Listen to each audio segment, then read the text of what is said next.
हजारों साल पहले आज का ईरान पर्शिया के नाम से जाना जाता था।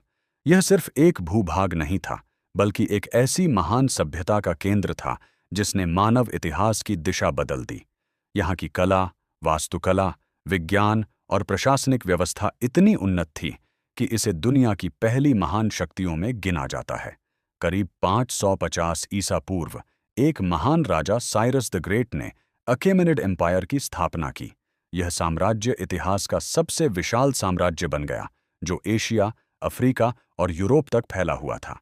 इसकी सबसे बड़ी खासियत यह थी कि यहाँ अलग-अलग धर्मों और संस्कृतियों को सम्मान दिया जाता था। उस समय जब दुनिया में क्रूर शासन आम था, पर्शिया ने सहिष्णुता और न्याय का उदाहरण पेश किया। लेकिन इतिहास में हर साम्राज्य का उत्थान और पतन तय होता है। पर्शिया के लिए यह पतन लेकर आया अलेक्जेंडर द ग्रेट। उसने अपनी सेना के साथ पर्शिया पर आक्रमण किया और कुछ ही समय में इस विशाल साम्राज्य को हरा दिया।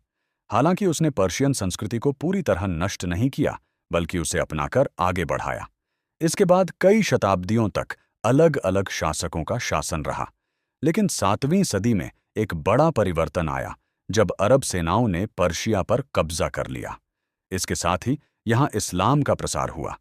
धीरे-धीरे पर्शियन संस्कृति और इस्लामी परंपराएं मिलकर एक नई पहचान बनाने लगीं, जिसे आज हम ईरानी संस्कृति के रूप में जानते हैं।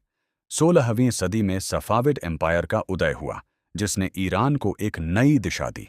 इस साम्राज्य ने शिया इस्लाम को राज्य धर्म घोषित किया, जिससे ईरान की धार्मिक पहचान पूरी तरह बदल गई।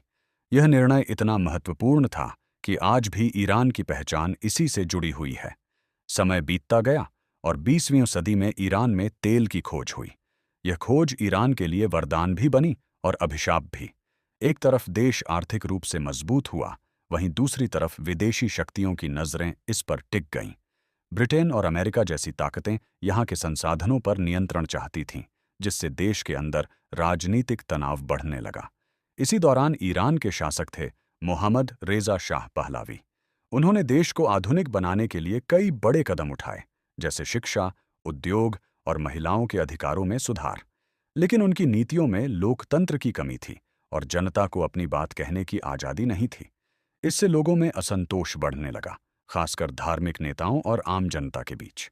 फिर आया 1979, एक ऐसा साल जिसने ईरान का इतिहास हमेशा के लिए बदल दिया।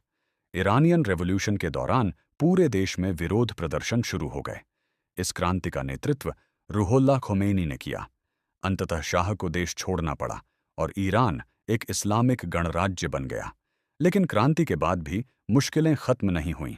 1980 में ईरान-इराक वॉर शुरू हुआ, जब इराक ने ईरान पर हमला कर दिया। यह युद्ध 8 साल तक चला और इसमें लाखों लोगों की जान गई।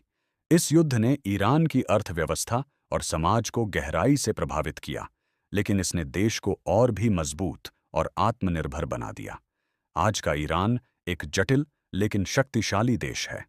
एक तरफ यह अपनी प्राचीन सभ्यता और संस्कृति को संजोए हुए है, वहीं दूसरी तरफ आधुनिक दुनिया की चुनौतियों से जूझ रहा है। यह देश अंतर्राष्ट्रीय राजनीति में एक महत्वपूर्ण भूमिका निभाता है और हमेशा वैश्विक चर्चाओं में बना रहता है। ईरान की कहानी सिर्फ एक देश की कहानी नहीं है। यह हजारों सालों की सभ्यता, संघर्ष, क्रांति और पहचान की कहानी है, जो हर बार गिरकर भी फिर से उठ खड़ी हुई और आज भी दुनिया को प्रभावित कर रही है।